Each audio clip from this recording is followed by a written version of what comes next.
Imagine standing at a bustling railway station, watching people rush by. Some are wealthy, some are poor, but all are on their way somewhere. In this very place, a beggar sat every day, stretching out his hands, hoping for a few coins. He depended on the kindness of travelers to survive. One day, he saw a tall, well-dressed man stepping off a train. "This man looks rich," the beggar thought. "If I ask him, he will surely give me something." With hope in his heart, he approached the man and held out his hand. The man looked at him, smiled, and asked, "You always ask, but do you ever give anything?" The beggar frowned. "I am just a beggar.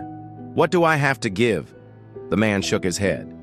"If you have nothing to give, why should anyone give to you? Life is about exchange. If you offer something, you will receive something in return." With that, he boarded his train and left. At first, the beggar dismissed the man's words, but over the next 2 days they kept replaying in his mind. Give something? But what?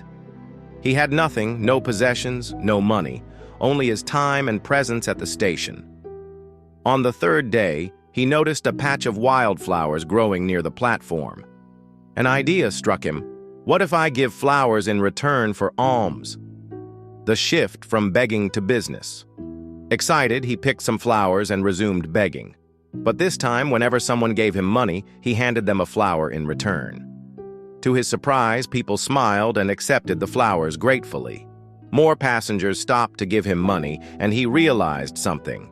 People prefer to give when they receive something in return. But he soon faced a new challenge. When he had flowers, people gave him money. When he ran out, they passed him by. This made him think deeper. If I want to succeed, I need more flowers. I need a system. He no longer saw himself as just a beggar. He saw himself as someone offering value. Instead of merely collecting wildflowers, he looked for ways to get more. He spoke to local gardeners, offered to clean up their gardens in exchange for flowers, and started arranging them into small bouquets. The more effort he put in, the more people appreciated his flowers and were willing to pay for them. The power of presentation and growth. Each day, he refined his approach. He learned which flowers passengers liked the most, wrapped them neatly in paper, and even started offering handwritten notes with kind words attached. His earnings grew, and soon he had enough to buy better clothes and rent a small stall near the station. One day, the tall man returned. The beggar, now more confident, approached him. "Today, I have something to give you. If you give me money, I will give you flowers in return." The man smiled and handed him some money. The beggar, in turn, gave him a bunch of fresh flowers. The man inhaled their scent and nodded approvingly. "Now you are not a beggar anymore. You are a businessman." A spark lit up in the beggar's eyes. He realized he was no longer just surviving, he was earning. "I am not a beggar, I am a businessman," he declared, his voice filled with excitement. People around him thought he had gone mad. But from that day, the beggar was never seen at the station again. Scaling up, turning a simple idea into a real business. Over the next few months, his business flourished. He rented a proper flower shop, hired assistants, and expanded his range of flowers. He started learning about different types of flowers, their seasonal demands, and even reached out to wedding planners and hotels to supply floral arrangements. This is where real business thinking came into play. He realized, understanding customer needs. He studied what types of flowers people preferred and adjusted his stock accordingly, adding value. He introduced customized bouquets and small handwritten notes, making each purchase feel personal. Expanding his network, he connected with florists, event organizers, and businesses to secure larger orders. Reinvesting in his business, instead of spending all his earnings, he reinvested in better packaging, advertising, and employee training. The ultimate transformation. 6 months later, 2 well-dressed men sat in a train, chatting. One of them turned to the other and asked, "Do you recognize me?" The second man frowned. "I don't think we've met." The first man laughed. "Oh, but we have. Twice, actually. I am the beggar who used to ask for alms at this station." The first time we met, you refused to give me money. The second time, you bought flowers from me. Now I am a businessman traveling to another city to expand my flower business." The tall man's eyes widened in amazement. "So you really learned the lesson?" "Yes. Earlier, I believed people gave me money out of pity.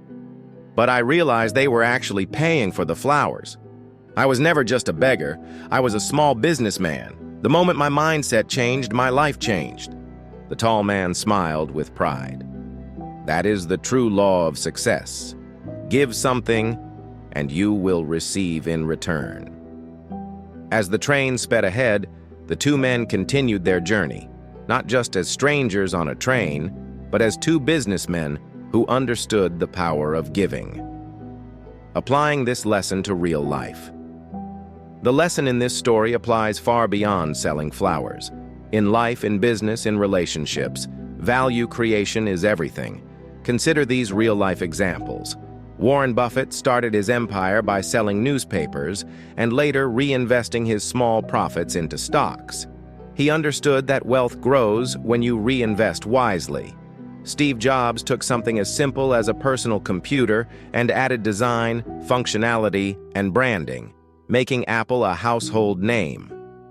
Many successful YouTubers and entrepreneurs started by offering free content, building trust with their audience, and then monetizing their skills through courses, products, or services.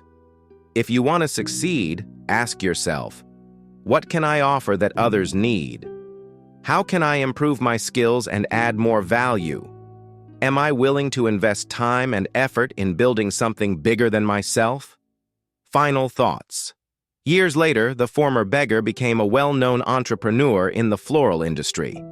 He opened multiple flower shops across cities and even started exporting flowers. One day, he was invited to give a motivational speech at a business conference. As he stood before a large audience, he began his speech with a familiar story, the story of a beggar who once learned the secret to success from a kind businessman. The audience listened with fascination, inspired by his journey from a beggar to a successful entrepreneur. When he finished, he stepped down from the stage and saw a familiar face, the tall businessman who had once changed his life. They shook hands, and the businessman said, "I always believed in you. You proved that true wealth is created in the mind before it appears in reality." With gratitude, the former beggar-turned-businessman smiled. "And I will keep passing this lesson on to others, just as you did for me." Lesson from the story: you become what you believe yourself to be. If you think small, you remain small. Success follows the rule of giving and receiving. Offer something and the world will offer you something in return. Every great success starts with a single step. Keep improving, keep learning, and keep growing. Sometimes one piece of advice can change a life forever. Be willing to listen, learn, and take action.